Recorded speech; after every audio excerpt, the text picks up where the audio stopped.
everyone, and welcome to another episode of the Two World Podcast. I'm getting us started off today, and I am Barney, and I'm joined with my usual co-host, and he is Jacob. And today we have the honor of welcoming back another guest who was just on a few months ago, and just to remind us, he is Matt. And you all might remember Matt from the episode where where I was absent, but he and Jacob delved into the topic of doodling and mathematics and many other topics. And when I listened to that episode, it put me in mind of one of my favorite episodes of Frasier, where he is called on to co-host a morning show. And right off the bat, he starts talking about AM and antimeridian and gets into this really intellectual topic. And his co-host has to put on the brakes and say, whoa, not until I have my morning coffee, please. And then thankfully, she kind of saved the day and brought everything back into a more tangible and accessible topic and helped Frasier to lighten up. We are going to do our best to look at the topic of language one more time and many different aspects of spoken, unspoken, and different ways that it can be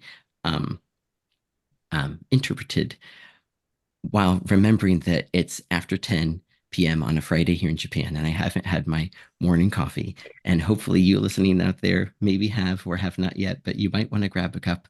But we'll try to keep it interesting and accessible. And if we do get on the wrong path, hopefully one of the co-hosts here will put the brakes on and bring it back to a more something more accessible. How many times I'm going to say accessible? More accessible for I say it all the time. I say it 100 times a day. Thank you. And well, without further ado, then. So Matt brought this topic up to us by email after listening to the episode that Jacob and I had on languages and language learning that we have been through. And he put down a few topics that for us to look into today. But I'm curious, did either of you have the topics ranging even into the kind of what am I saying? The visual aspect, even as far as science. But of all the topics that Matt posted, Matt, did you have one you wanted to start with, or Jacob, did you see one that you thought would be fun to get us going today?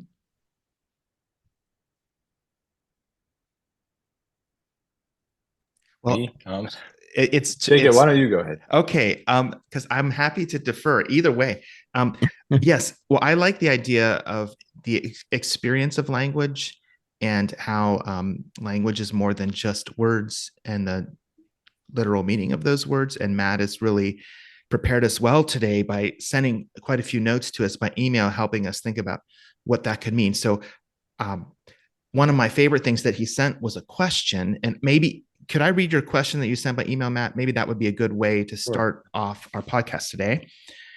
And once again, for our audience, this is going to delve into the area of the experience of language. What is going on behind just the external word or sign? So he asks, can you think of and describe a sign?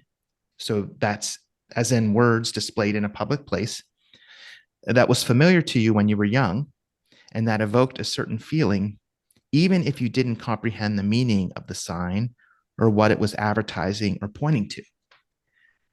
So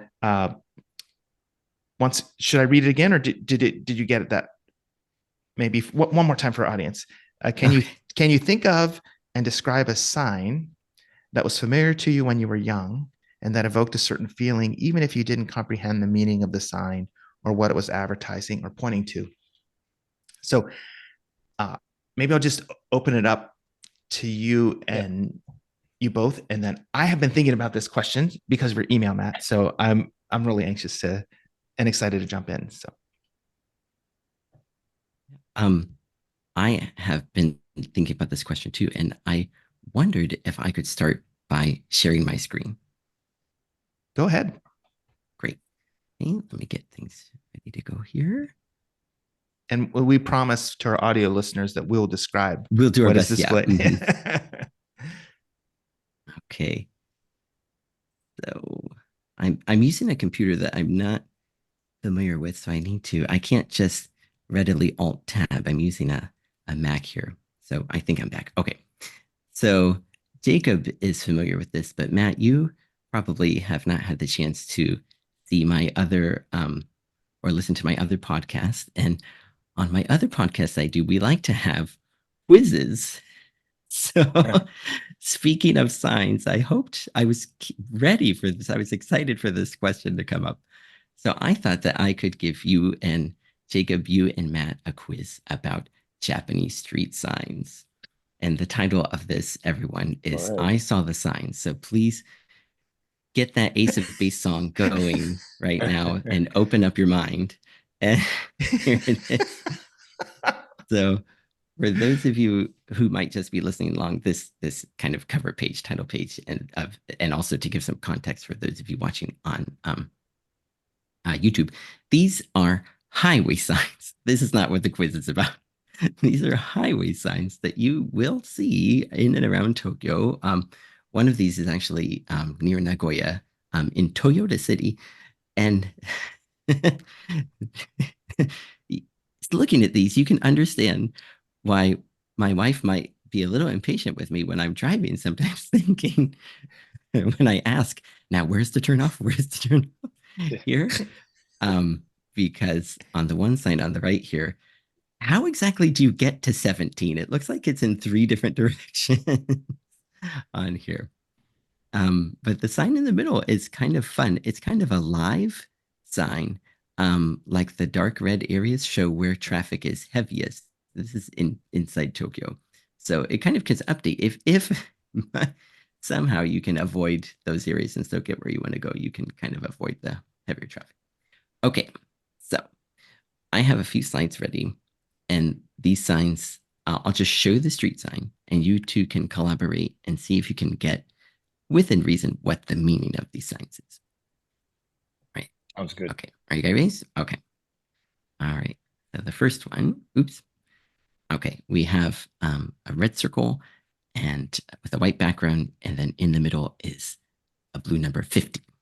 Barney, may I just ask real quick, is it possible that there is a Wind Waker video playing in the lower corner?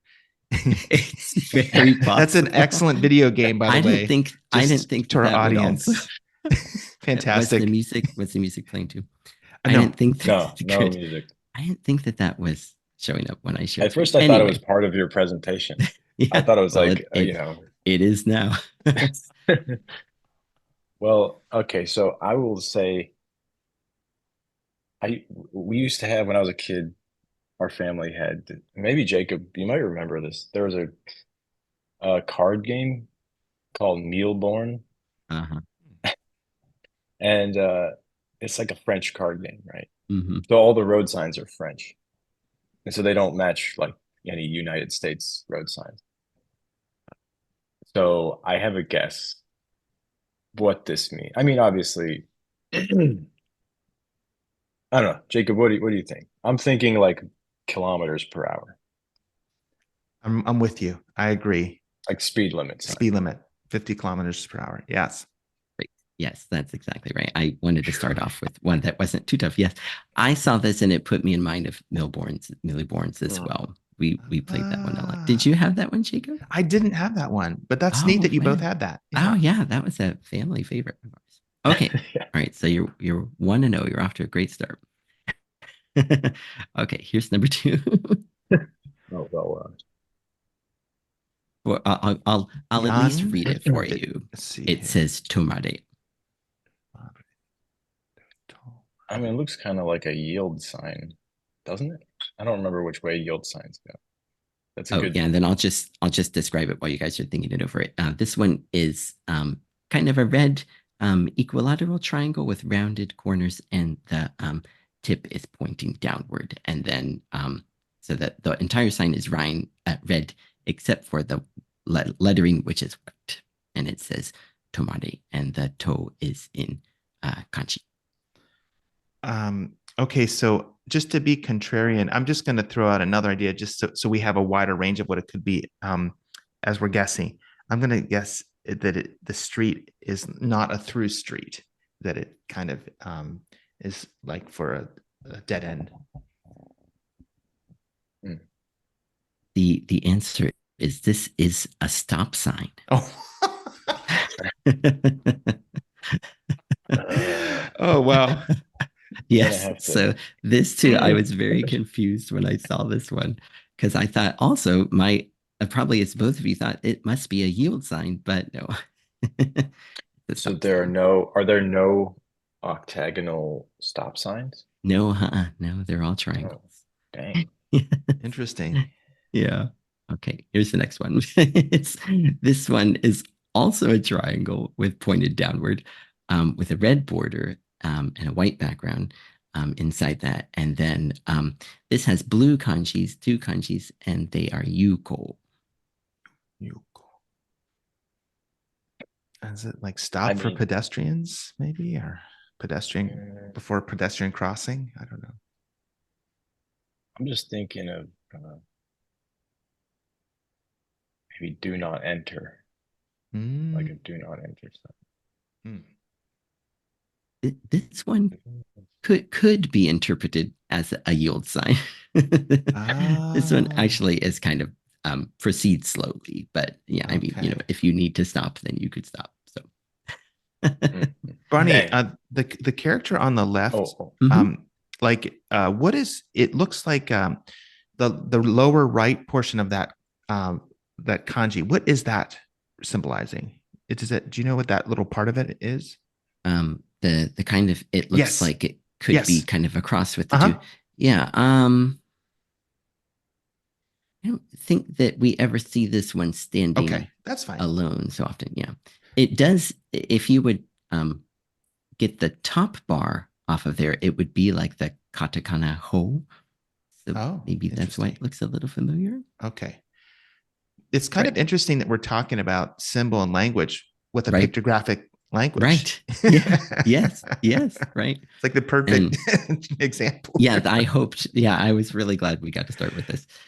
It's interesting. You can see on the left here of both kanjis, they share the same radical on that side. So it's yeah. And Oh, then they this do. one, Look at that. mm-hmm, Yeah. Can you pronounce it and again? uh, yuko. Yuko. Okay. And then the one on the right actually is for to go. Mm. And so it kind of gently go as you could um, uh, read it as. Okay, how about this Do not enter. This has to be do not enter. one? Please be do not enter. I think this one might be somewhat common in other countries too. This is no parking and no Oh, stopping. no Parking. parking. Sorry. Oh, Yeah, no parking and no waiting. mm. Okay. Oh, all right. So this would be like, Oh, sorry, I forgot to describe it. So yeah. we had a red circle with a diagonal line through it, and then the background was blue, and then this next one is almost identical. Red circle with a diagonal red line and then a blue background, and the numbers 8-20 at the top. Do you think that the 8-20 Matt is specifying when the no parking applies? Like on the Oh, yeah. day, That August makes sense. of Yeah. of August 20th or Oh, August 2020 I or was thinking like 8 a.m. to 8 p.m. oh, right. Okay. I like that better. Yeah. Yeah, the time Yes, frame. very good. That would be an amazing sign if it only applies once a One year. day, yeah. That Yes. would get expensive, Eight, right? You have to print all those signs. why not just pay somebody to stand out there once a year to hold up a sign? Yeah, 8 Nice. a.m. to 8 p.m. Oh, I No love it. parking. Yes, those stuff. Well done. Well done. Thanks. Okay, now we have almost another identical sign. This is a red circle with a red X over a blue background. Railroad crossing? I don't know. So the previous, I mean, it looks really similar to the previous one. Very It just has similar. another, Hmm. The previous one. Yeah. so it could be no. Well, you said that one was no stopping. I mean, the previous one you can't. There's like no standing, Mm. no parking, but this one is like definitely If you park here, your car is going to You're be vandalized. really enjoy. right. You're really gonna regret it. Park at your own risk. Yeah. Yeah. Yeah. Yeah. Um, This is actually just the no parking. Stopping is loud, but don't oh, Oh, park. okay. okay. So it's Right. less forceful. Yes, right. Yeah. Okay. Okay. This one, I'll tell you what they mean, but you have to guess which one is which. One of these means one way. One of these means left turn on a red light is okay. Oh, wow. We've got a 50-50 chance. 50-50. One of these is a blue background with a white arrow, and one of them is a white background with a blue arrow. All right, I'm going to use my sixth sense. I'm going to say the one on the right with the white background is one way. I'm going to go with Matt because so far his instincts have been better than mine. It's the opposite. Sorry to Oh, say yes, I yes. should have picked And the opposites just so I one know of you us was should, I right. know you said one of you were right. I know. Right. And um the left turn, so here in Japan we drive on the left side of the road. So left turn on red should be more common, but it's incredibly uncommon, and it's really a shame. But I asked a friend in Korea, in South Korea, not too far from here, and I said, "Is turning, the same direction on a red light, is it allowed over there? It's not allowed over here." And he's like, "Oh, it's not just allowed; it's almost required. If you don't turn, they'll get really mad at you." Interesting. Yeah, I think in Korea, I mean, from what I remember, like stop signs are sort of a suggestion. But I don't know if that's, I mean, that's similar in some places in the US too, for sure. But are they octagonal? Do you remember? I think they are. They might I be. believe Yeah. so. Okay. I won't quiz you on these. These are actually, this is my last slide. Um, these are actually stickers or magnets that you'll see on people's cars. And so I thought it would be fun to describe these just to get a sense of kind of what we see driving around in Japan, that we don't have anything like this. I mean, except for the handicap placard um, in the US. So the standard placard that you would imagine for a handicap sign, with the kind of light blue background and the white illustration of person in a wheelchair in white, that one could be that the driver is handicapped, or just someone, or the passenger might be handicapped. And then the top left, we have kind of like, it looks like it could be a book, even, like kind of your image of an open book, kind of like a shield shape, with a triangular bottom, and left side is yellow and the right side is green. And this is what we call the Wakaba mark, and it means a young leaf. So people who are new drivers, or have newly acquired their license, it's recommended that they put this on their car, front and back, just to give a heads up to the people around them that, hey, this is a new driver. Give them some space. They might suddenly brake, or they might suddenly change lanes and whatnot. And it's up to you how long you want to have it on. And yeah, I used it, and I was glad that I had it, because in conjunction with getting my new license, I had a new car too, and I was driving probably a little bit slower than the people around me, so I felt more at ease. Um, to the right of that one, it kind of like, this is a really fun design. So it's kind of like a clover design, a four-leaf clover, and there's a light green section, and a yellow section, and an orange section, and a darker green section, and you can kind of see an 8 in the middle. And this is a sticker or a magnet that people who are 80 and over are suggested to put on their cars. And again, for the reason of anticipating that the driver around you might react a little bit slower, maybe. And the reason that they chose the orange and the yellow is because they used to have a symbol that was a little bit closer to the Wakaba mark, and it used the orange and yellow colors. But people kind of were a little less hesitant to use that because they felt that it reminded them kind of as the left one is the young leaf, the wakaba. They thought, does that mean that the right one is the ochiba, is kind of like the fallen leaf, Does it mean that I'm in the fall of my, the autumn of my life? So then they had to change that one. Um, then in the bottom corner, we have kind of a teal colored circle with what looks like a yellow butterfly. And this is actually for people who are hard of hearing. So they used kind of ears to make the wings. And then you might see this on somebody's car.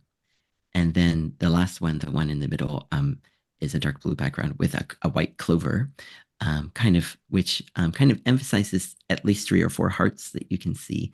And then this is just someone who might have some disability. And I don't know. I appreciate. I can understand how some people might kind of be reluctant or not really necessarily want to have these on their cars. But I like the fact that they have this available. To kind of have a sense of community in a way, as in, don't get mad at me. There's a reason why I want to keep driving, but there's a reason why I'm driving the way I am, maybe, or maybe there's a reason why I didn't notice you honking your horn at me. Mm. Um, Yeah, and there's. so I think it's I a thought, great. mm, I think it's a great idea. Yeah, but mhm. there are.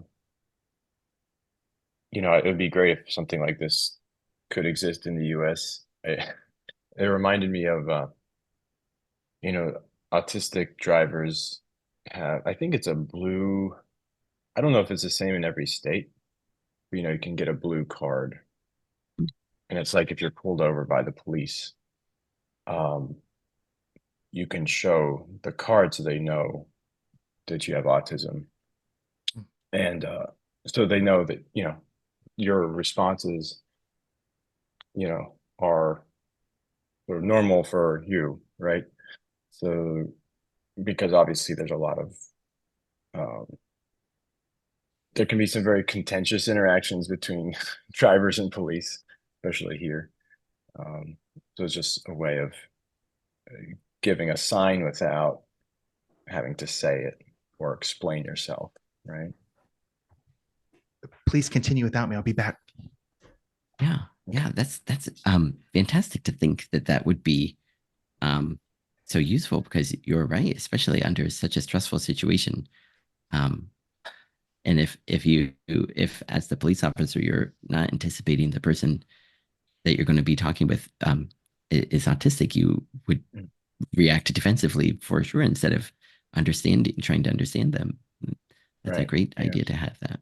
Are those stickers or magnets, are they something people have to apply for? Or No, you can yeah, just put them on your car? even just you can even just get them at the dollar store, basically. Yeah. So if you just really Um, wanted people to leave you alone, you could just put all the stickers on your car. I know. And then just don't worry about how I'm driving. And there's an Right. excuse somewhere back there. Got a whole book full of excuses. Yeah. Yeah. But getting on to the topic that initially sparked this question, um, when I was thinking of it, I always remembered being puzzled by the do not pass sign because it always seemed to and later I realized it was almost always at the end of a no passing sign, always at the end of a stretch of road where either one side or both sides had been dashed. And I only realized it later that, oh, what they're saying is, now you can't pass freely anymore. But I always got so puzzled by that because I thought, why is it saying no passing zone when the road is dashed already? What is, I couldn't, when I was younger, I always thought that was unusual to have that there. And it never made sense. And I brought that up again when I was younger, and another person said, yeah, I don't understand what that means. But um, there, yeah, that was the sign that came to me right away when I first read your note, Mm. that memory that I had. How about in your case? Yeah. Well, it's interesting. You said, yeah, I was, now that you mentioned that, I was thinking of, just the way that people, it's like you don't really, like a sign like that, you don't understand until you're actually in the situation where you Mm, have to use it, right? And mhm, then it's all sort of like comes together. In my case, and Jacob will be, he might be, well, I think he would be familiar. Well, I'll say one of them that I was mhm, thinking about. Excuse me, I think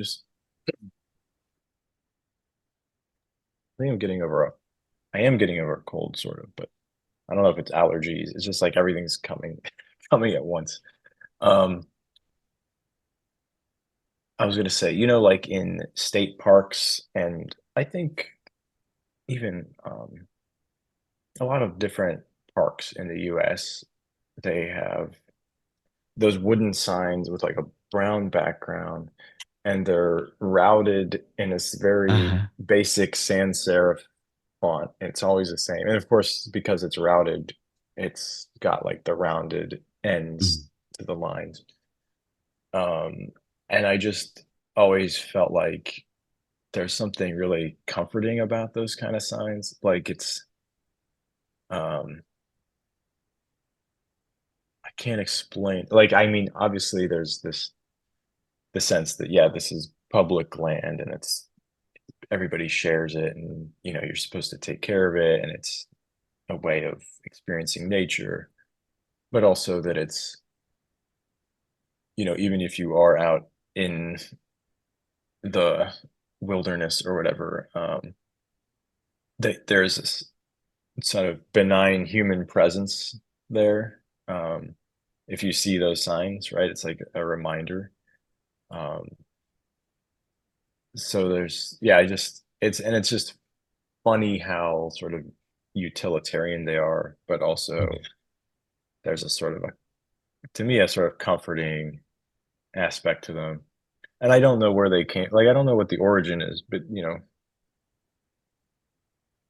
it must have come from somewhere. And the decision to make them all out of wood, and that they're all routed, painted the same way. Yeah, It's just kind aren't of they interesting. all is it yellow text, is it? I think it's usually yellow. Yeah. And Yeah. sometimes you might see white. I'm not sure, Mm. but Yeah, yeah. I really like that you mentioned that, especially when I was growing up, we often would we would do a lot of camping on our summers, and then so I really can connect with you. I mean, with the familiarity and then the sense of comfort, because and maybe the sense of excitement, as in what what will this place be like? Because I've been to a bunch of national forests or national parks or state parks and whatnot before, and they all have this sign, but they're all quite different.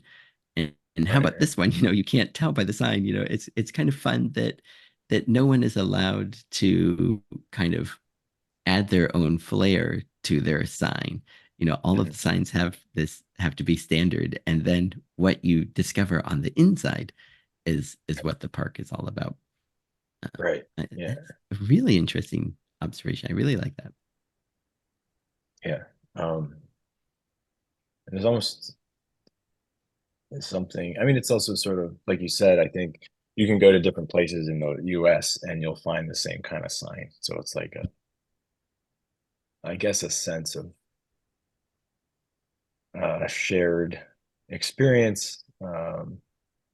I don't know, like for all of the potential um, pitfalls of like nationwide bureaucracy. Mm. This is what I think is like a good example of that, right? A positive Right on. example. Hmm. Um,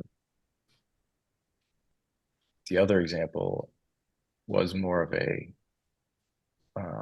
particular sign, Hmm. which I think Jacob would recognize, and it was a there he is. So Jacob, I was talking about. Well, first, one of the signs we were talking about was the like national parks or state parks, the signs that are like they're made of wood, just a wood plaque, and then they've like routed letters, and the wood is usually painted brown, and the letters are like yellow, white. And I was Yes. just talking about we were talking about how like comforting and exciting it is to encounter this all in different parks all across the nation. Like even though it's a very banal kind of boring sign, but there's something about it that's reassuring, comforting. Um, That's interesting. Hmm. So it's like the association of the what it signifies that you're about to embark on this journey into this green space that's so enjoyable and beautiful, or is it the combination of the colors that they chose that is visually pleasing combined with the thought of you're about to go enjoy this green space? Is it working together all at once? What is the yeah, what do you think's going I on think there? Yeah. that's part of it. Hmm. And we were talking about just that you can experience it in different places in the nation, and there's a sort of a unifying quality to, even though there's so much Ah, diversity in terms of the Hmm. landscape. Um, but you'll encounter different things. Yeah. And It could, the sign will always be the same. right? It'll always Yeah, be the same design. But you won't know what necessarily the park or the forest will be like until you get inside. okay. Hmm, I like that. Yeah, and so part of the beauty of the sign is that it connects people across a wide range of space and experience, like all the across however many states within the United States use this common sign, which I'm guessing most, like Hmm. that unites the gives meaning to the visitors who come and travel this distance and connect with others who are doing the same thing, and has a sense to bring people together. So the unitive dimension of the sign um, conveys a common um, shared understanding or insight. Is that, since we're yeah, talking about sign also in connection with language, it feels like language is the same way. Anytime you people from diverse regions come together and they can understand something that somebody else is saying through a common word or phrase, there's a lot of excitement and meaning in that too. I don't know if that's part of the the discussion too around these park signs or not, but yeah. I think shared identity, um, and not just the Yeah, it's not just the language, but the thing itself, right? I was also thinking about if you're sort of wandering through the woods, and you might be wondering, like, am I am I lost? And then you come across a sign like that, and you're like, Hmm. a literal sign. Like, thank you. Um, Yeah. you know that there's some hope. You can sort of orient yourself.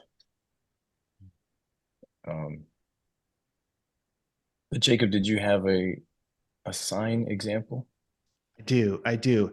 I have several, Nice. and I downloaded them and I'm trying to open them now, and I realize they're in a format that's not um, super conducive to PowerPoint. So can we talk just for one more minute about Oh yeah. another Yeah. aspect of this? What just while I reformat these, I Hmm. had to step out for a moment because they were delivering mulch, and I thought that they were going to come at a later time than they did, and so that's why where I was Yeah, just a few minutes it, ago. it's So, that time of year, mulch yes, time. Yeah. yes, that's right.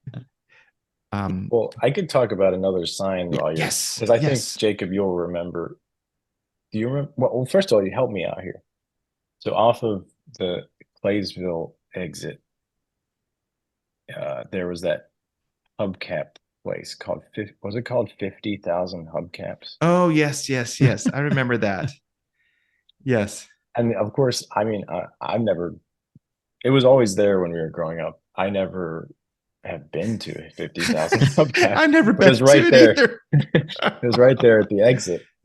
And now I think it's like they sell like motor sport, like I don't know if it's parts or ATVs or something, but Is that what they do now? so yeah, it Okay. was like so you get off you're approaching the exit and you see this big white, and it's all I think it's all across one line and it says, the numbers 50,000. And I think they were sort of like, if I remember correctly, the zeros were just circles and 50,000 hubcap.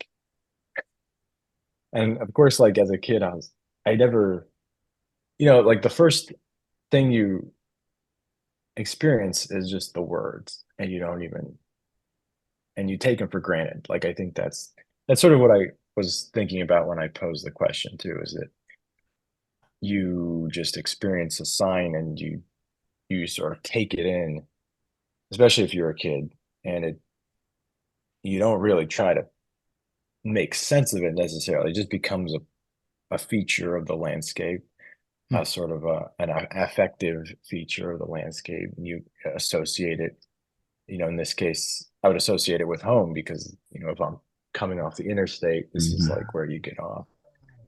So, 50,000 hubcaps is as good as the name of the town, that you're getting off at. And and I think they also had like hubcaps nailed to the sign too, if I remember correctly. But it's like the last thing you would expect to associate with anything of importance. It's just and I don't even, how would they even fit 50,000 hubcaps? It wasn't even that big of a place. I They don't must have big storage. Yeah. Yeah. Some of them are offsite. Yeah. know. It'll take us a Maybe day or two to get it here. the mail order. Yeah. Yeah, that was my other I specific think, one. yeah, I see how both of your examples are kind of connected to especially when you're young and you're not driving and you're a passenger to kind of see these signs or maybe alternates to kind of locate yourself as to where you are either in the trip or if you're on vacation you're sensing that a state park or a national forest is coming up or if you're coming home you know instead of kind of thinking it's probably even as a kid it's harder to visualize or to internalize you know 98 miles left until your hometown how do you really put that into context? But if you start to see these landmarks and especially these signs, especially these interesting signs, these memorable signs, that gives you a way to orient yourself along the trip, or and kind of give yourself a little bit more sense of I wanted to say like control or um, uh, Mhm. the kind of being able to quantify, being able to understand where you are right at that moment and, either feel relaxed or, feel even a little bit more impatient, oh, we're almost there, um, but Right. the way to interpret the world around you with the limited amount of tools and whatnot that you have at that time. Um, Yeah, it's interesting how things, um, yeah, how being a passenger is such a different experience, especially when you're experiencing the same trip or the same route over and over. Um, and I do remember, like, that makes me think of, like, I know as a kid, sometimes you'll see sort of anomalous things. Um, Maybe that's not the best word, but, like, um, sometimes you'll have a sense of something, like, say, for example, in the distance, you might see somebody has like a lawn ornament, like a statue or something that looks like something. And, as a kid, I think I would sort of imbue that with this imaginary energy, this imaginative energy. Whereas if I were to actually like see it up close or, as an adult, knowing what it is, Mhm. it would just become this part of the landscape. Nothing remarkable. I just see it as another Mm. mass-produced thing. Um, you know, I think there's a Wordsworth poem. What's it called? It's the one where it's like, child is the father of man, right? And he's talking about how, he's basically, in a way, it's almost like a prayer that he will retain that sense of wonder that he had as a child into his old age, that he won't lose that. Um, so yeah, I remember that there used to be a llama farm on the way home to our, from the town to our house. And I always thought that was so fascinating because like llamas are such a strange animal, Right. especially in that area. Like everybody had cows and some people might have sheep. That was a little rare. You might see some horses, but llama is like, what is that? Right. And I had a I had a storybook when I was a kid, like a little illustrated. It was probably for, toddlers. And in one of the scenes, there was a train and it had a caboose. For some reason, I was obsessed with cabooses. Like, I think because they look like little houses almost, Hmm. at the end of the train, and like they didn't seem to have any purpose to me. Like they were just like, yeah, let's tack on this little house at the end of the train.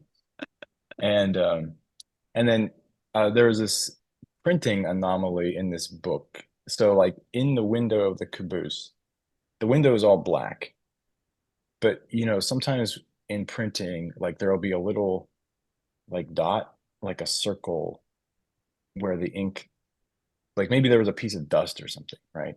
Mm. And so the ink sort of didn't get just around that circle. So I thought that little white circle was the eye of a llama for some reason, like I made this weird, I think because the llama stables maybe reminded me of the caboose. I don't know. But yeah, it's just a sort of it's weird especially, children's minds sort of make these meaningful connections between things that are not related, not Hmm. in any rational way related to each other. I know what you're saying, Matt. We had in our ceilings of our house these swirly patterns. When people were painting the Uh-huh. ceilings, they thought it was artistic Yeah. to do different swirls. And I used to sit and as I in bed and look up at them and imagine that the different swirly shapes were different things. Like, and I went back home to visit as an adult, and I looked up and all of those images came back to me. So I took pictures of them. And when I brought them home, I was showing them to my wife, Katie, and my kids. I'm like, does that look like a water buffalo to you? And like, yeah, it kind of does. And I'm like, Whoa. does that look like a bobby pin that's like going through water really quickly and you see the ripples of the water? Like, yeah, it kind of does. And they like, Awesome. so other people, when I explained what I saw, they could see it, a number of them in there too. And it is fascinating Yeah. how a random pattern that nobody's intending to be a certain thing can be perceived that way by us. Or like kind of when you look up in the sky, you see a cloud pattern. I mean, you can see certain Hmm. things and Hmm. point it out to someone else, and they can even sometimes catch the vision of that too. Mm. So I have my pictures ready if Oh you yeah. would like to transition. Awesome. So as Matt was talking about things that he'd seen in the Claysville area, West Alexander, I thought of something that I had seen years ago in Washington, Pennsylvania, when our family went to the Washington Mall. And I saw the sign and it was a little bit troubling to me. and I just couldn't figure out what it was. And I asked my parents, and they explained, and I was still puzzled. It was this. I don't know if it's coming up for you. The Sherman Yeah. Williams um, cover the earth sign. And I saw like the globe and this paint dripping on it, and it's saying cover the earth. And I was like, and my little Jacob, in my, 7 or 8 year old self, maybe I was even younger. I thought, like, why would you want to cover the world with paint? Wouldn't that like be dangerous for all of the like the life and the ecosystems to be covered? And for those who haven't seen the logo, it's like a can pouring and it's red paint coming out and it's covering over the earth. And so I'm sure when they made the logo, maybe they were thinking it was inspiring that anywhere in the world that people needed to paint, their paint could be used. But it's just the way that it's pouring on the earth like that. My little mind, I was, I guess, maybe a tad bit disturbed, or there was some cognitive dissonance. I'm like, what does that mean? And so my parents were like, yeah, that's for a paint store. They sell paint. I'm like, really? So, I don't know if any of you have seen this one, but for some reason, Yeah. when you asked this question, that was one of the first things that came to mind. You were like, but they're planning world domination. Yeah, I know. Yeah. Why is it red? And why is there so much of it and dripping off? And then especially at the top. Yeah. And it's even kind of hard to see where on Earth, the map is obscured enough that it's like kind of tilted. hard to It's tilted, locate yeah. where we are there. Yeah. Yeah. My second one is a Okay. sign that people would have in there sometimes, every so often, a flag. And we didn't have rattlesnakes in southwestern Pennsylvania. And I just wonder, like, why are people having a flag with a rattlesnake on it? And why is it saying don't tread on me? It's like kind of from the perspective of the snake, like being sympathetic. And I would puzzle on that. And it was years later when I went to visit my uncle in Colorado, and somehow the topic of this flag came up, and then he connected it to me as a symbol of like the military, and people, like, as a sign of self respect or pride or resilience, and say, like, I'm strong and powerful. Don't impose upon me. So I mean, that's a symbol. When I was a child, I just looked at it. I was puzzled. I'm like, what? Like, what? Like, why have this rattlesnake flag? Like, why say don't tread on me? But I don't know. Have you all seen this one before? Yeah. Gadsden flag, or Gadsden? I forget how you pronounce it, but When I was a kid, we had like just like one of those mini flags, oh yeah, like that big, like the kind you just, what would it be, like 6 by 8 inches or something. And I don't know where it came from, but it was like in our toy bin. So I was probably like drooling on it when I was a toddler, but I don't know. I don't know why or where, but yeah, it was like one of the first flags I sort of was familiar with. But I don't think I knew. I don't know when I learned what it was all about, like the history of it, like a Revolutionary War or something. was that the history? War. Okay. I think it came from the War of Independence. Yeah. Okay. Okay. Interesting. Yeah. So, and then if I could shift gears here a little bit, and I want to talk about two religious symbols. And I grew up in a church that was not very liturgical, and we didn't have a lot of like iconography or religious symbolism per se in our worship space. But when I would visit the churches of friends, I would see this Cairo, it's often called. And I would puzzle over, like, what is that? Like, it reminded me of the Three Musketeers. Like, I felt like the what looked like a P to me was like one sword, and then I felt like there were two other swords, that were crossing in my mind. I was like, oh, it looks, is it some symbol of like honor? Like, we're in it together, all for one. Whatever. This is where my mind went. It was only years later when I was studying Greek that I realized that this is the Chi-Rho, Chi being the first letter in the name for Christ in Greek, and Rho being the second letter. So it's the beginning of the name Christos, for Christ in Greek. And then this particular Chi-Rho has an A to the left of it, an alpha, And then to the right of it, it has this other symbol, which in Greek is the omega, the first and the last letters of the Greek alphabet. So this is an example when I was little of something I saw that I had no clue really what it meant. But then as I grew up, I came to understand, oh, that's a kind of a more hidden or subtle way of giving reference to Christ. And the alpha and the omega are another image drawn from scripture, also pointing back to Jesus, his identity as beginning and end. So anyway, I thought that was kind of interesting. Did you both know what this was when you were growing up? Had you seen this before? Yeah, well, I grew up in the Catholic Church, so this was like you said, a common liturgical thing. I think usually the priest's vestments, uh, and maybe the altar, I don't know what you call the thing they put, it's like a tablecloth, Yeah. for lack of a better word. Especially during Easter, right? They would have this. Ah, did Um, was it explained what it meant? Did you know when you were young that it was for the I Greek don't, letters? I don't know. I don't think so. It's isn't that interesting? Like it's there, you associate it with Yeah, Easter, something special. It's part of the service, but it's never quite fully explained until you're a little older, maybe in a catechism class or something. I just think that's yeah, fascinating. Those symbols that are there in the background that are very old. The Cairo goes back really far into church history, so we still yeah. have it around with us today, but we don't always know what it means. And then the last symbol I have is a similar symbol to that, an ancient symbol. My mom used to draw this on my lunch bags, the paper bags before I go to school. She'd draw a little fish. She'd be like, "Love, mom," and I'd be like, "Huh." Like my mom likes fish a lot.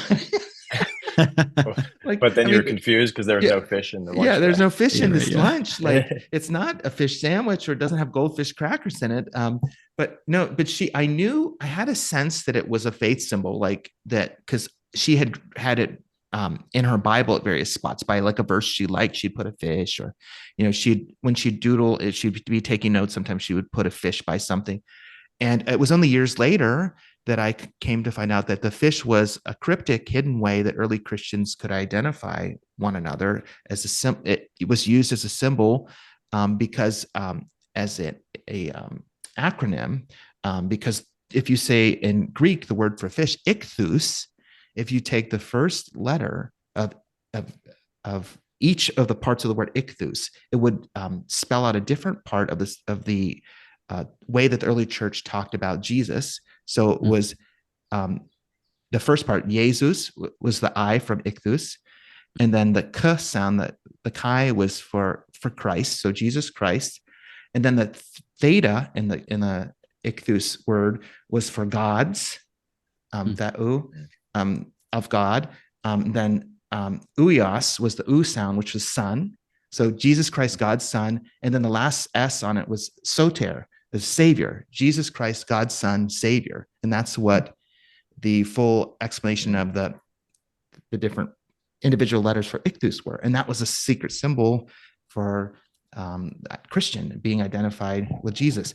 I had no clue. I just saw a fish. I thought, oh, my mom likes a fish, and she draws that in her notes when she's highlighting something. And so, isn't that interesting? I just never knew. Yeah. Is that symbol? Did you see that in the Catholic Church, Matt, ever? Um, I think the first time I saw this was like this is kind of funny because it goes all the way back around to Barney's the things that stickers that people put on their cars. Oh yeah, I think I saw, Mhm. that's on in the US, this is what people put on their cars. Jesus fish. right. And usually sometimes Oh, they would have Jesus like, inscribed in the middle of it. right, right. That's right. And then sometimes, you get the ironic, like somebody will have like an evolved, like a something larger Yeah, than a with the fish feet. coming to eat the fish, as they're trying to make some statement, like Right. Christian worldview versus, like, I don't know, There's the evolution one or that's science. like instead of Jesus, it says Darwin, and then it's got like feet, Oh, like right, fish right, have right, feet. right. I've seen that. I've seen that one. Yeah, yeah. So all Um, types of riffing Yeah. adaptations of. yeah, Were you gonna say So something, after Barney? but I hearing don't. you, Yeah. yeah, after hearing you explain that, now I have seen this fish on cars as well, and occasionally with Greek letters in it, and I just always assumed that those Greek letters meant Jesus. But now I wonder if they're the letters for ichthus, They're the letters for which ictus. Yeah. yeah, that's just amazing. Isn't that amazing? Yeah. Hmm. Fish. The Greek word for fish broken down to mean Yeah, individual how terms for neat. Jesus. Yeah. Hmm. That's fascinating. And that's a very, very early Christian symbol too, that is still with us today. So somehow certain symbols have staying power that, have endured over time. So um, yeah. Have you uh have you ever seen I think it's called I'm not great with Latin. It's called like a satyr square. And it shows a square, but it's and all the words have 5 letters. So it's like sator, arepo, tenet, opera, rotas.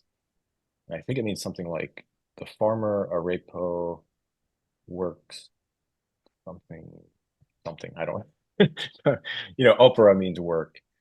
Um, but it was an early Christian. I think they've determined that it's an early Christian symbol, like the fish that would be inscribed in catacombs and things. Ah, But if you interesting. take I don't remember how it works, but somehow if you look like in the middle of the square, I'm trying to remember what does that say? Da, da, da, da, da, da. I don't know. It's something about palindromes, and it's very confusing. I think somehow you get pater noster out of the letters. Oh, wow. Yeah, it's like a Which weird. is our Father. Hmm. Interesting. I've not seen that one. If after the episode you ever come across that, if you could, I would Mm. love to, like, if you shoot me an email or I can do some searching. I'd love to see that one. I'm pretty Yeah. sure there must be a Wikipedia page. Oh yeah, I'm sure that's how I 100%. learned about it. 100%. Um, yeah, there's another real common, uh, it's a more of a word symbol that you probably would see in a liturgical church setting, which it all in English to an English speaker, it almost looks like IHS. Hmm. Hmm. And when I Yeah. was young, I thought, oh, that must mean like something like in his spirit or something. But this is another one of those early Greek symbols. The I is for Jesus. What looks like an H is actually an eta in Greek, which is the second letter of Jesus's name. And then the S is the third letter in Jesus's name. So it's just Mm. Jes as an abbreviation for Jesus. And I thought it meant something an English term, but once again, it's a callback to the Greek, just the first 3 letters of Jesus's name. It's like, oh, learn something new every day. So, but I had all these years, I thought, oh, that must be something else. Something else. So, have you seen that one before, Matt? The Yeah, IHS, now that yeah, you mention or it, I I think that one Iota Eta Sigma, that is common. yeah. I'm trying to I don't know if it's more common than the other one that we talked about. Because for some reason that Cairo, I feel like I don't know. I could be totally wrong. People that are listening to this probably like, no. I think that one is more associated with Easter season. Mm, yeah, yeah, and it's interesting to think about, like in the Latin West, how these Greek symbols were received and still held in high esteem, even though they were characters from another language. I mean, they were carried over with reverence, and that's kind of fascinating to me. It kind Mm, of transcended cultural linguistic divides in some cases. Hmm. So just to yeah. keep it in the Greek form, they could have adapted into some Latin symbol, but they kept it in the Greek form. So yeah, yeah. It not to go on a tangent here. Sorry, this is just the last. This is the last thing I'll say, but in the kind of famous account of the conversion of Constantine, um, he's there's this famous battle. What's the name of the bridge? Something Maluvian Bridge, or did you know the name of the bridge? I'm Anyway, not sure. Constantine has this vision where he looks into the sky and he has this sees this symbol and it says, "In this you shall conquer." Or conquer in this. And he actually puts on his banners and actually on the shields, the symbols on the shields of his soldiers, the symbol. And if I'm not mistaken, I think it is the Cairo, um, Mm. which, obviously is quite complex and problematic for like Christians who have like what do I want to say, a commitment to nonviolence or a theology of nonviolence. So it's like, how can a very symbol of a military might and display of conquest or violence be connected with the very symbol that we derive from our sense of connection to Christ, whom we see as an agent for nonviolence in the world. Like if you look at the Sermon on the Mount, like how can this be? But yet historically, the narrative is that that was a significant moment in the conversion of Constantine. So for him, that symbol was like, oh, I mean, at least how it's presented in the narrative, like I should conquer this, and then if I win, then as I become an emperor, I should make Christianity part something to be integrated in with the Roman Empire, and should have religious protection and should become really the state religion. And so it's fascinating, like when you like in the episode I did with Matt, we talked a little bit about Anabaptist history and kind of identity, and that is a piece for like those Christians who are part of a peace church tradition. They struggle with that part of church history to say, like, how do we square that with what we think is an ideal to strive for? Anyway, sorry, just a tangent, but I think it was the Cairo or something similar to that. It might have been the sign of the cross too. It might have just been a cross, but if you go back and look, that was part of the story. So There's a lot Yeah. about, who who's receiving a symbol or a sign. It has a lot to do with how it's interpreted. If you're a military leader, everything's going to look like a call to conquer. You know what I mean? Like Mhm. looking for any kind of justification to do the thing that you're good at doing, probably. Yeah, that's a good Um, point. That it's almost as if we, or Constantine, maybe he was connecting two things that shouldn't have been connected. Yes, it's great that you're um seeing God and wanting to believe in God and Jesus, but just because you're good at leading armies doesn't mean that you're supposed to connect the two together.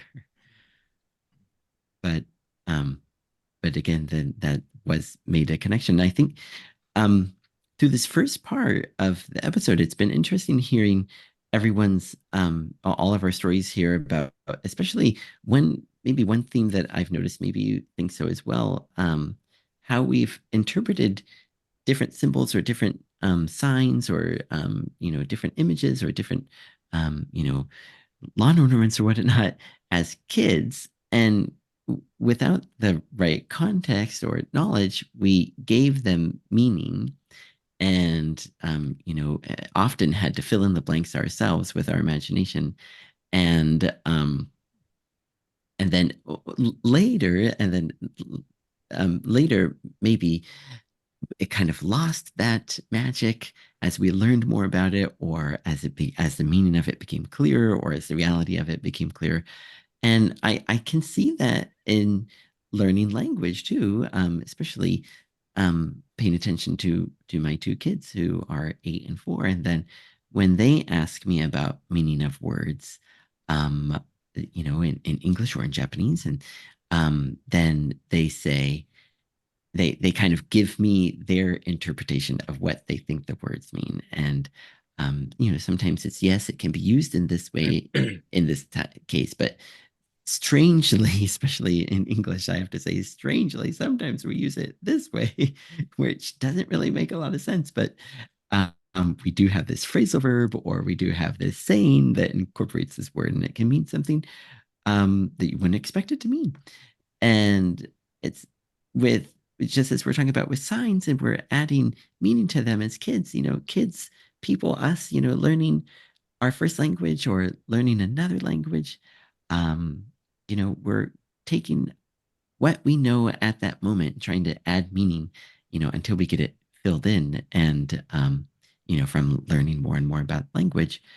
And then the poem that Matt mentioned at the end about wanting to be able to hold on to that wonder and sense of magic, even despite the knowledge filling in the gaps, finding a way to do that gets harder and harder.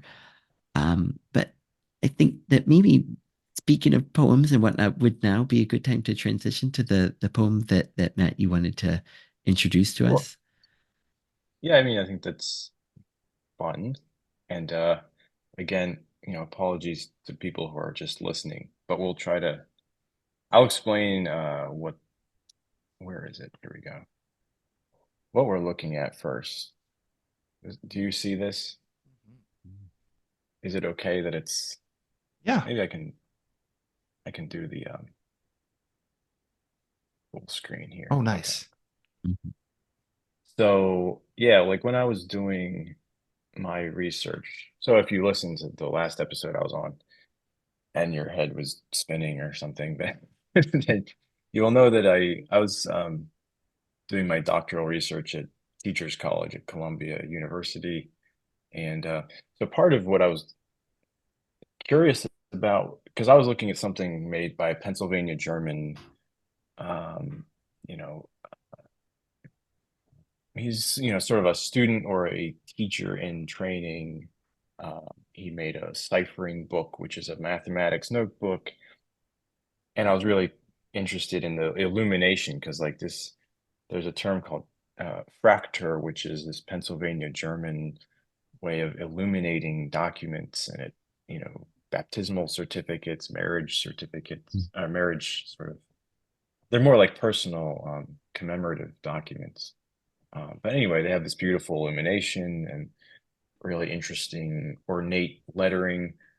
So I wanted to, just thinking about like what we've been talking about, what is the significance of this for language and like the way that we um, use language in a way that's more than just symbolic, right? And just like the direct this this word means this, etc. What are some examples of this in contemporary um, life and or in art? So anyway, long story short, I came across these uh, books by the poet Robert Grenier, and Grenier. Um, well, I didn't really I forgot to like remind myself of his career before this, but he was involved in this sort of not exactly concrete poetry, um, but sort of related, coming out of that same tradition, um, especially I think from like the 70s to now. And so a lot of his earlier work also was done on the typewriter. Um, he This work here that we're looking at, and these are, sort of coincidentally and luckily, a lot of these were at Columbia's Rare Books and Manuscripts Library. So these are sketchbooks. They're about, I think they're, if I'm not mistaken, when you open it up, like, you know, um, so both sheets are open. So I think each sheet is like 5.5 by 8.5 um, inches. So when you open it up, it's about letter size. And then he um, scrawled these letter forms. So basically, generally, each line is one word in this poem, and each poem is about 4 words or 5 words, depending. And the letters are sort of the way he draws them out is sort of start and stop. Like you can actually see where the pen stops in Mhm. some places because it sort of starts bleeding into the paper a little bit more. Um, and he's also using sort of a strange uh, letter form convention. Like it's familiar, but it's also a little bit like proprietary. He's sort of inventing his own way of doing this. So it's not quite writing in the sense that we typically do it. It's more deliberate. He's considering all the different moves. The words, each line is done in a different color of pen. So the funny sort of background story, as I understand it, is he was a working as a legal editor. So he was just editing legal documents as his like day job. And, he was using those four color pens Mhm. to click, and that's how he ended up getting this idea of um, writing each line in a different color. You got blue, green, black, and red. And by doing that, it helps you to, because all the letters are overlapping, each line sort of overlaps the previous line. By using these different colors of pen, it allows the reader to pull apart the forms Mhm. and to read each line individually. So it's going across 2 pages. Um, and yeah, I think there are, maybe at least a dozen, I think, books in the collection there.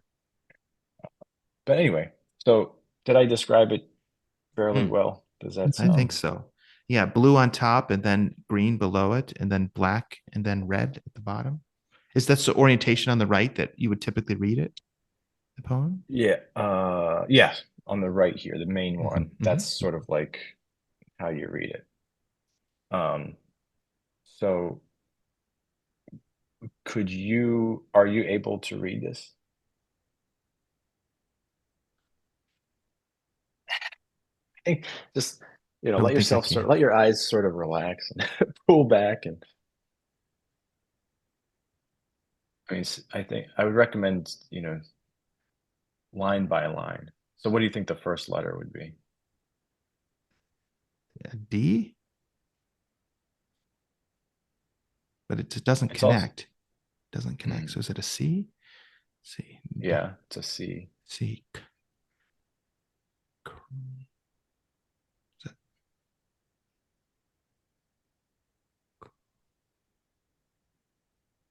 Are all of the characters oriented the same way, or are they turns? Yeah, no, they're all. What about the next line? What do you think the first letter of the green line is?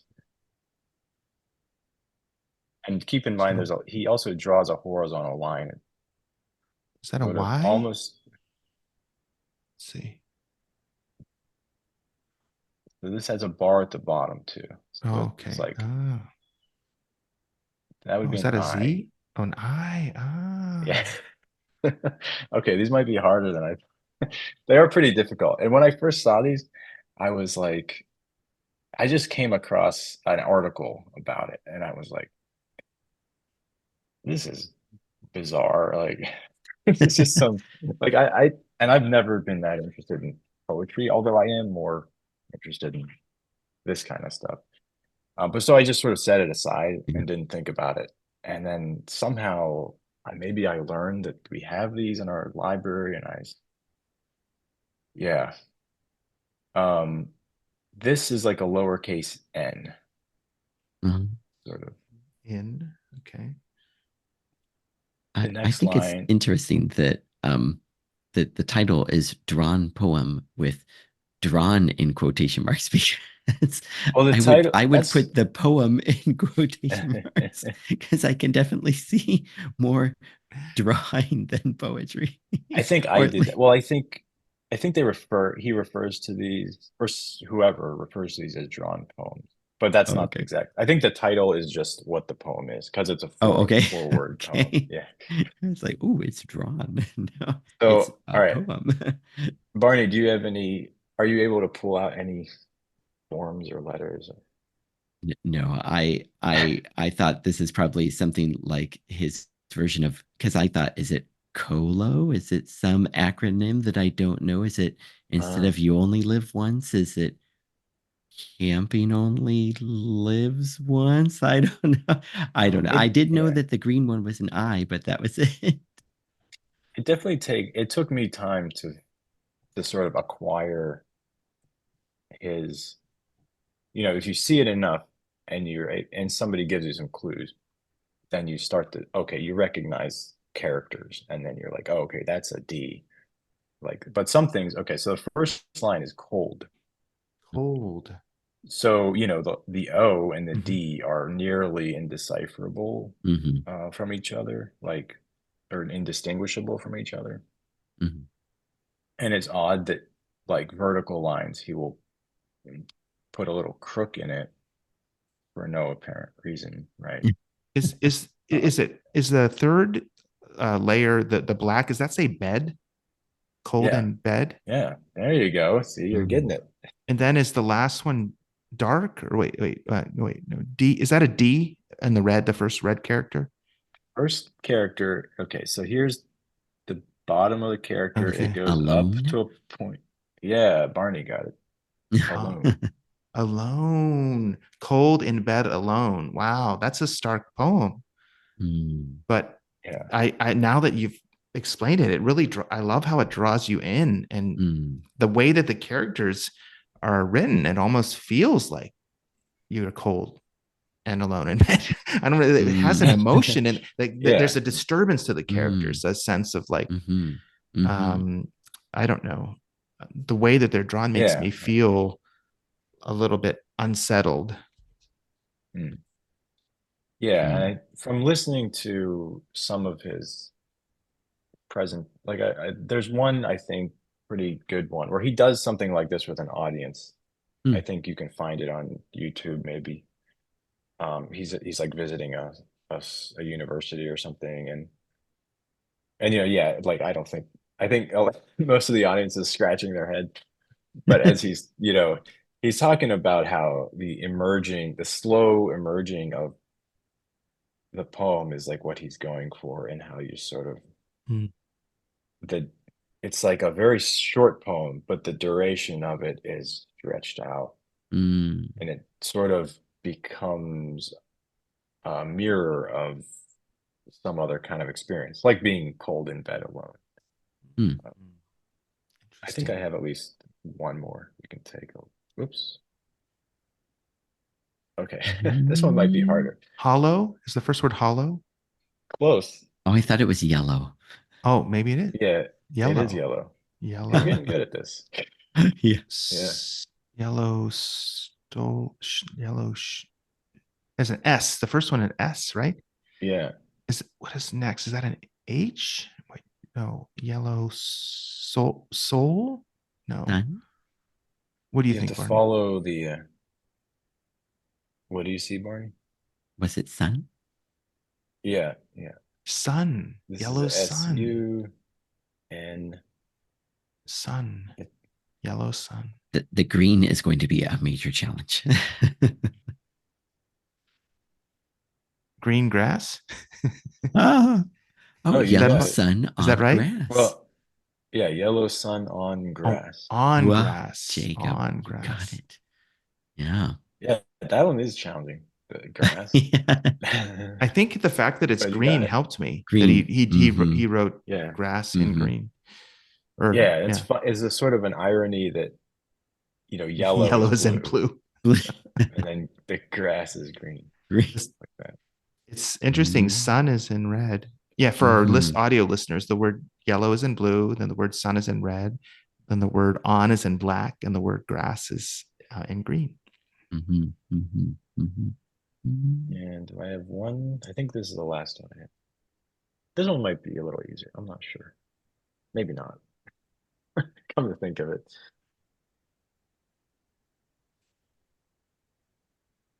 Is black is quiet?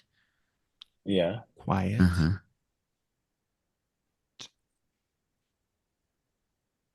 Is there is that first character in red a G?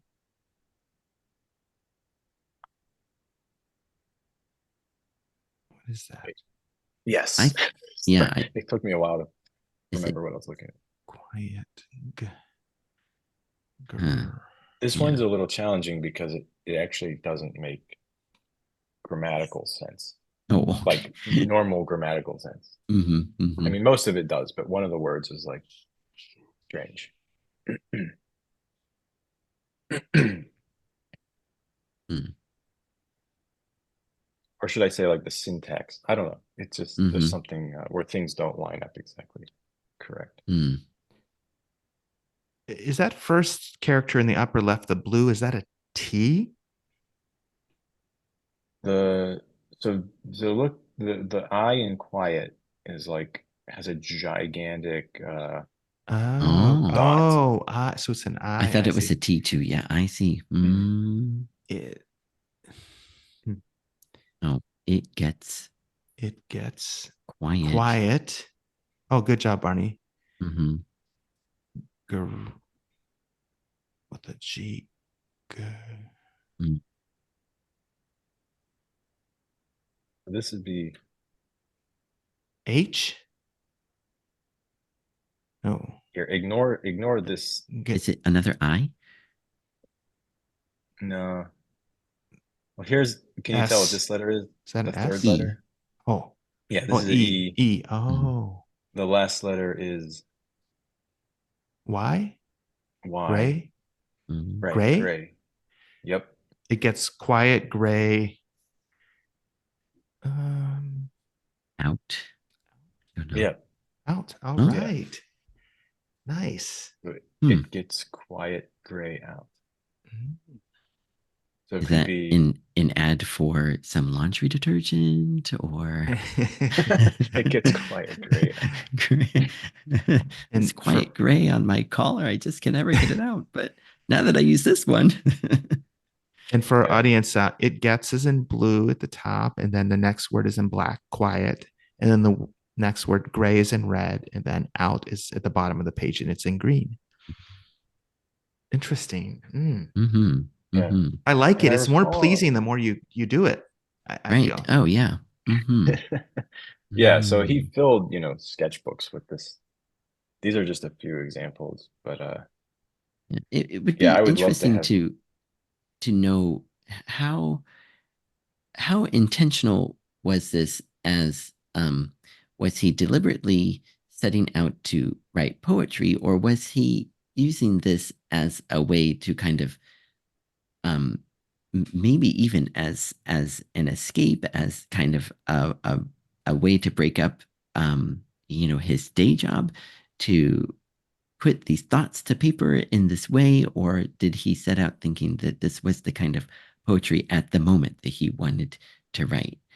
Was this a release for him, or was this an artistic endeavor that he felt compelled to do? I would be curious to hear to learn more about that the journey that took him to these poems.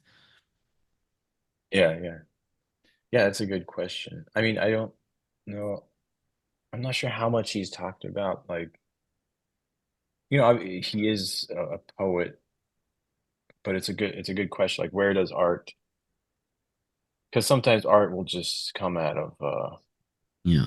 you know, it's like you have an idea and yeah, maybe they're working. It's like I'll just try Yeah. this out. And especially if his work is as a legal editor and in his heart he is an artist and a poet and dealing with the technical, very stark, unable to misinterpret text that he's dealing with day in and day out, for hours and an end, you know, inside of him must have been trying to find some way to get out in this way, Yeah, yeah. to get the Actually, I quiet think gray out somehow. I may have slightly misspoke. I think he was a proofreader, which I think is Mm, a little different than an editor, right. because it's more of maybe even more like what do you call it? Um, Detail sort oriented of like or Yeah, yeah. right. Yeah. Yeah, really. Yeah. And Oops, sorry. without room for so error since it's such an important thing that he's editing or proofreading, but whatever it may be, it probably was a bit stifled. If I were in his shoes, I would have felt somewhat stifled, I would think, by that. so I would Right, love right. to try to make a connection here. So in your email to us, Matt, you talked about um, language having a physical character that conveys meaning beyond words. And this is a question for both you, Matt, and Barney, in terms of just taking this example of poetry. Like, how would Grenier feel if somebody took all of his poems and just represented them with Roman characters on a blank piece of paper and published Mm, his volume of poetry that way? I mean, it would so diminish what he was trying to mm, do. It would be so mm, bereft of the length of the first poem you showed us. If you read it just in normal script, you could read it so quickly you wouldn't have that journey of the um, length of the poem. So I'm wondering, like, mhm, um, on that angle, the idea of the visual symbol being richer, and then on Barney's angle, being immersed in a culture where the language is pictographic in a lot of ways, at least the kanji portion of the alphabet. But if you were to translate that poetry into Roman characters into English, I mean, you don't only lose the rhyme of the original language, but you lose some of the richness of the pictographic symbol. Like Mhm. maybe we could just talk about like maybe how translation going from symbol to word inevitably has some amount of loss or inability. I don't know, just for a moment to think about that, perhaps. Yeah. You mean like you're specifically talking about uh, the visual aspect of language? Right. Like it's like reductionistic, like to just express what his poems were with just the characters, like just the words, minus the visual display that it takes you a while to decipher what the words. If you just like you're shortchanging the almost like the main point, or a big part of what he was doing. And so I'm kind of wondering, like, I don't know where to go with that, other than just that it's interesting, like how much um, does that happen in other forms of literature? Like I was thinking for Barney with Japanese classic like poetry or whatever, like when you're taking it into English, we're losing the pictographic symbolism, or even the style with which the calligraphy with which Mm. it's drawn, the visual beauty when you look at the word is missing when you see it represented in just Roman characters or whatever other alphabet you use. Um, I mean, maybe it would make more sense if you actually wrote out the Japanese calligraphy in English calligraphy style or something. Mhm. Maybe that would help convey the beauty of but the idea of like beauty and wonder and the sense of complexity or questioning in the way it's presented, getting lost when it's reduced to just Mm. like Mm. printed block text or Roman characters or whatever. Um, I don't know. It's just I had never thought of it before you did this exercise with us, and so just dawning on me, and just didn't know if that was jumping out there for either of you.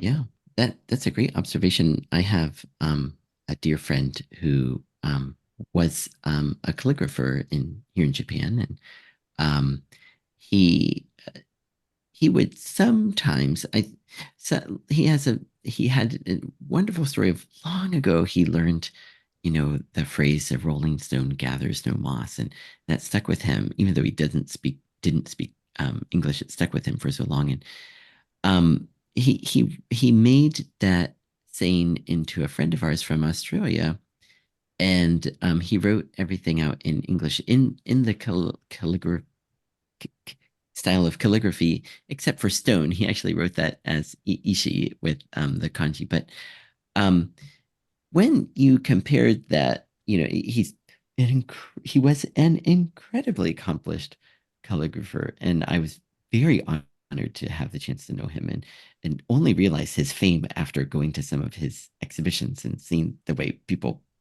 were very deferential around him. But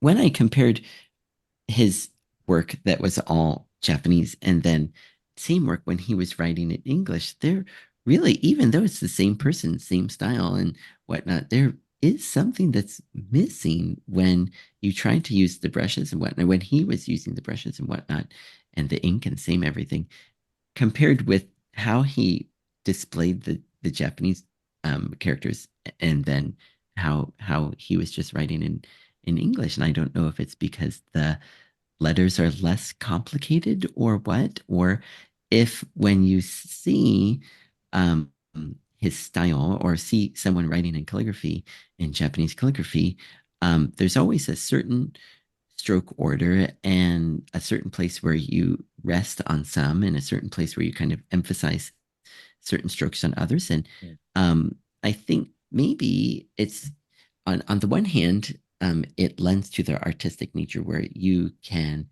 add your own element to those standards of how that they're written. And on the other hand, when we were, especially, Japanese people like my wife who do calligraphy as well, when they approach these exhibitions, this artwork, they anticipate what it will look like, and then they notice, oh, see how he emphasized, this part right here on the kanji, oh, see how this kind of bit of stylish stroke that he used here, there's um people are bringing an expectation and bringing knowledge into and interpreting and observing his art, and then maybe there's just no context, or maybe this skill can't translate into the way that we write English letters um, in Roman block print. Um, and then it's interesting to see how kind of something gets lost. But of course, if you use calligraphy or fraktur, then you see, oh wow, this really can be expressive and beautiful, even though it's English and not necessarily just reserved for kanji and whatnot. Um, and then another thought that came to my mind, Jacob, when you were talking about um, translating between one language or another, I remember hearing an interview with the woman who translated the Harry Potter books into Japanese. And a number of times she didn't quite know what to do with the names of characters, or the names of, like the little everyday items, like the the Bertles every flavor beans or something like that, or some of the other like kind of household things that they had. Like the English language had kind of a flow, a rhythm to it, and it's so tricky to get that same nuance into the Japanese language while still getting the meaning across. And yeah, there's something that is just hard about certain languages, certain phrases or whatnot, that you just can't fit them into another language. Um, like we have one in Japanese that is yoroshiku onegai shimasu. I think Jacob, you remember that one. And is it please? Is it thank you in advance? Is it, I'm glad that you're here? There it is so expansive that you can't pinpoint, you can't pin it down to saying this means this. And I have one principal at one of the schools where I teaches where I teach at, and she occasionally asks me, "What does that mean in Japanese?" Or what does it mean in English? I'm like, "I'm sorry." In this case, it means thank you in advance, but otherwise, I don't know what to tell you. It's just too Yeah. complicated. Yeah, it's there's a well, there's a lot of things that reminds me. So there's an idea, one of these things I sort of mentioned pre-interview, and I don't want to get too far into the weeds because it's, first of all, I'm not that equipped to do that, and secondly, it will bore your audience. But there's um, a psychologist in the 1950s, 60s, uh, uh, Heinz Werner. Uh, he has a sort of interesting origin story because he was a music student, I think in Vienna maybe, and he sort of stumbled upon a lecture by Ernst Cassirer, the philosopher, and he just, I think, sort of by accident, and he just was so enthralled that he sat through it all, and then he got interested in the development of language and human development, and so um, he wrote and researched a lot how people acquire and form language and symbolic concepts. And one idea, well, the sort of, I think the big idea is that we develop, like we like, what do you call it? Like a symbol, a sign, sort of hits us in a affective way, like we've been talking about, right? That a word, when we first experience it without knowing the meaning of it, we have an instant, uh, sort of almost like a somatic, like a felt experience of it, right? And then there's the meaning of it, which also isn't just given. Like we have to sort of build the meaning. Like you're saying, I can't repeat the phrase you just said, but in Japanese, right? That the meaning you sort of build it contextually and add, different experiences or encounters with it. And and those two things you sort of massage together, right? And with something that's like a symbol that has multiple meanings, I guess what would that be, like a homonym? Is that what it's called? Um, we sort of his way of describing it, I think, is rotation, and you take the symbol that um, and you sort of like it's almost like you're turning it in your head to sort of plug in and fit. I imagine having these two mechanical parts and you're sort of making them fit together, right?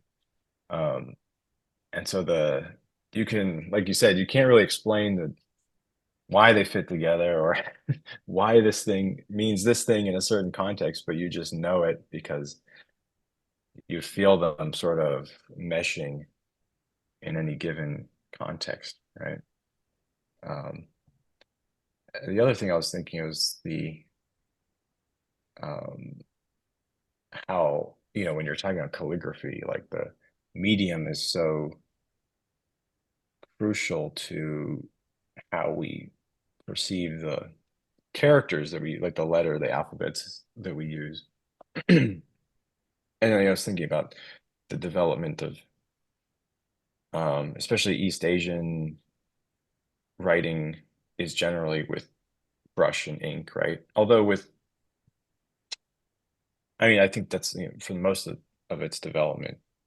Although I was thinking about like the origins of Chinese script and like the oracle bones, and from what I recall, it's like finding cracks in bones and sort of, I don't know. It's I don't know exactly the whole history, but needless to say, like most of it has to do with using brush. Uh, when I think of Roman characters, I think they have a different materiality to them, right? Almost like they're wrought iron or something, right? Like when you think Mm. about a Roman character, it's something like when we were looking at those Grenier Hmm. characters, they almost feel like they're bent pieces of metal or something. Um, but I wonder, like, I think a lot of our connoisseurship, like you were talking about, Barney, like the connoisseurship of, um, maybe the average Japanese viewer of a great piece of calligraphy, and they could understand like what's the beauty, what's the aesthetic value of how that thing was made. It seems like in our culture anyway, a lot of that is lost. Like most people don't have a developed or shared connoisseurship of writing Roman characters. Um, if you go back to like Rome and you think about how they were made with I think with sort of a flat brush, right? They would paint it out in this very like almost mechanical way, although they did it freehand, and then chiseled it out of stone. That's a common way of experiencing um, letter forms. Of course, they also had like a script drawn with a stylus, but I think all those things are sort of, I don't know. I don't have any evidence of this, but I think they sort of imbue the language. Like they're still somewhere in there, I feel. They're part of like the genetics of the language, like how the letters were made in the beginning. That's my theory. I'm putting that out there on your show right now. Got the exclusive. Yeah. So long after the formation of these characters, when we've digitized them and adapted them to scripts that were used in a printing press and now have our own new forms in a modern computer system, there's still something in their essence that goes back to this um, way that they were expressed in the original. Is that kind of the idea? I think it's got to be in there somewhere, right? Like maybe not in the language as a whole, but sort of, if we, eh, especially as a literate people, like literacy is so widespread now, reading literacy especially, that it has to, I feel it has to have some Mm. bearing on how we uh take in language, like how we feel it.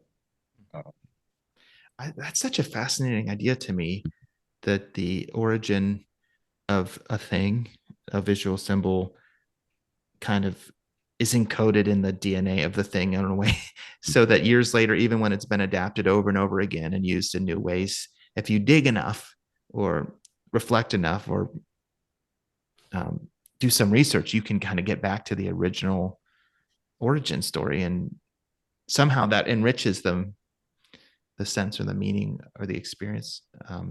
Do you feel, are there some, how do I want to say this, scripts that are trying to borrow the essence of other um, alphabets? Like I'm thinking like some scripts, like you think of the Coca-Cola language, for um, the label, or some scripts I've seen that will like adapt like almost the Arabic strokes. Mm. But use English characters. I've seen it done with Hebrew script and English characters, or Greek yeah. character. Like, is that an attempt to take the essence of one language and infuse it in another? And can that ever be successful? Or is it inherently like a hybridization of two different logical systems, like one that's, like you said, this metal that's kind of carved out or form, or this, and then combined with a free flowing pen, like I'm kind of fascinated, like the mashup or the blending of different DNA, or if you will, or kind of artistic origins of Yeah. these characters. I don't know if that um, if we can even go out to that abstract level. I always feel those are sort of hokey, but I'd be curious what Barney thinks because he can read Japanese and Roman characters. Like yeah, I was thinking about like the Hebrew, Oh yeah. you'll see like it's English, it's Roman characters, but it's written in like a way that mimics like Hebrew script. Yeah. Mm, mm, mm. It Yeah, does. I would think that when hearing your initial description, it kind of made me think of something like Esperanto. Like you're trying to create something, but it won't. It has a false tone to it. It just won't quite ring true in the end, and it won't get off the ground, right? But then when you think about um, calligraphy and uh, in English too, and you can see it as that must be blending somewhere. I'd be curious to understand the origin of how that came, because people had been using. How did we get from the Roman alphabet that had a great example of a great way to say it has that kind of mechanical, stark feel to it, and then how did that develop into wanting to write these letters in a very with calligraphy and have them, especially my image is these illuminated manuscripts. Is it how did we get from one to the next, and we can still read them? They're the same letters just written differently, and um, was it as a way to add reverence to the message that is being trans is being displayed, or was it a sense of artistic nature, or wanting to change things up a little bit? But um, how much richer we our way to communicate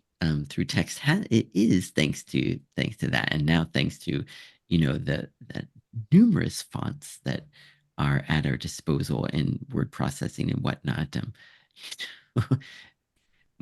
When was the last time you used Jokerman, or Wingdings, but they're out there, available for us, for our whimsy.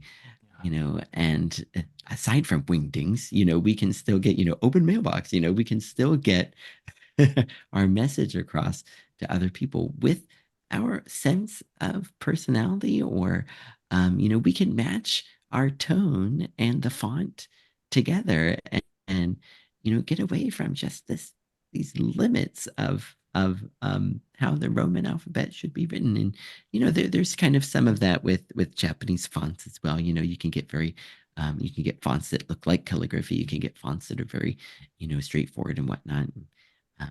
Depending on the document that you're writing, the reason for the document, would you choose for the font? But you don't really see, there's no wide range that in Japanese font choice that what we have, when in just that just is included with your basic word processing software, not to mention what you can search for and easily download and install onto your PC or a Mac or whatnot. And um, what an interesting tool at our disposal to try to add some extra meaning, especially as more and more and more communication is being done um, digitally. And I'm trying to remember, was it in the episode that you guys did where you mentioned that the Neuralink, that Oh, now email and yeah. text is just not quite fast enough, but how can you get that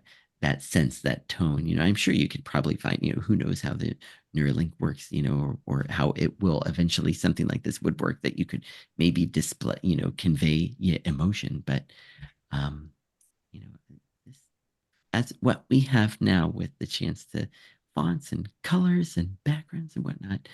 Pretty impressive, pretty neat, and kind of a new thing that who knows years and years from now how people will look back at, you know, these documents that we're producing and try to interpret, why did they decide to use Helvetica, or oh, interesting that they went with, century Gothic here. Oh, wow. I wonder the message they were trying to get through here. And oh, and there's, Comic Sans,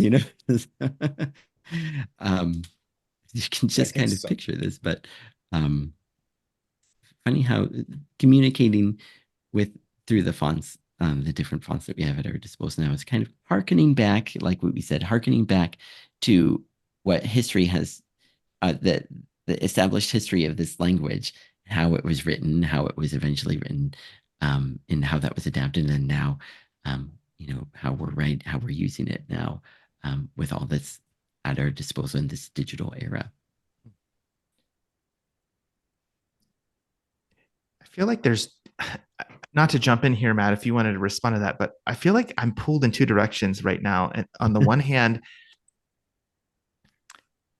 I'm kind of in, I'm inspired by the what Barney is saying about the huge range of creativity, um, and the ways that fonts can express so many different emotions. Um, and I'm also pulled in the direction of wanting to honor historical origins and like know the complexity of a thing and respect that, kind of like when we talk about the poems that you presented, making sure that we encounter them as much as possible as the artist was hoping we would. um,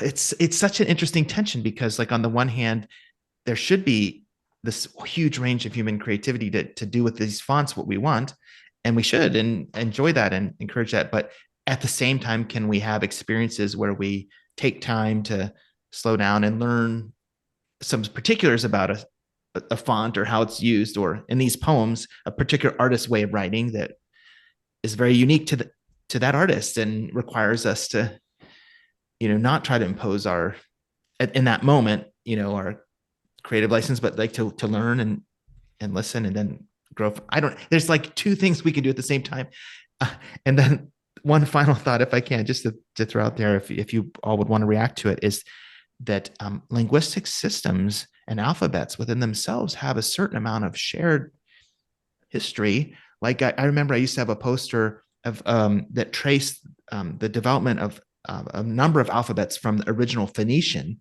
which was a Mhm. pictographic alphabet, Mhm. and Mhm. even like ancient Hebrew, the ancient Hebrew alphabet was very much inspired by the Phoenician, which the letter for A in the Phoenician was an ox's head, and you could see how in Hebrew they kind of slightly like adapted the angle, and it became Aleph in Hebrew, and then you can twist it and turn it a little bit and see how it became Alpha in Greek, and then it became A Mhm. in a Roman alphabet, and Mhm. all of this going back to the early Phoenician alphabet, like the Mhm. one of the first, if not the first, like um, formal, stylized, Yeah, yeah. organized way of writing. So, like here you have this transcultural, like I don't know if you can use the term trans alphabetic system. I mean, it's something that was received in one culture and passed on, and it was adapted in different cultures, and it was originally pictographic. Mhm. But today it's become ah or some version of ah in all of our different languages. So, from an ox's head, Sounds so like a Mhm. it's like version of fascinating. idiocracy. Yeah. Going, wish we had this very complex thing, and then now we're just going, we're just making grunts. Um, well, I think both of those things are sort of related. Like, I was thinking maybe, when you think about the development of just like Roman characters and the different styles of writing, like there is a there were Roman, um, what do you call them? Like script, like cursive script, Mhm. um, and all of it gets back to, I think generally goes with like fluency and speed, how Mhm. you need to write quickly, right? You can't just be sitting there like trying to make perfect little, Roman characters. But there's a funny thing how so the speed leads to like the cursive letter forms, and then those things become formalized, and you've got chancery scripts, like the things that courts and the papal chancery would develop these scripts. These were the scripts that they use to transmit their messages across the kingdom and between kingdoms. And and then those scripts become, even though they started so that they could write quickly and fluently, but then there was this desire to make them more ornamental. And so then it becomes, so there's this push and pull between making something efficient and quick. Then it sort of goes back to becoming slow and ornamental, and these things keep, and then they just sort of agglomerate, and they come together into these strange hybrids, um, and it's almost self-contradictory, right? Um, so I think history maybe has like both of those processes, like honoring the original thing, but also these, um, what would you call it? Almost like a Baroque or uh, just something superfluous that's added to that, and they keep going back and forth. Um, but when you mentioned the Phoenician alphabet too, I was thinking about, maybe that's one way of thinking of the mechanics of that development. You have the original thing, and then people sort of conventionalizing their own play on that original thing until you have, yeah, like the A become goes in all different Mhm. directions, and Mhm.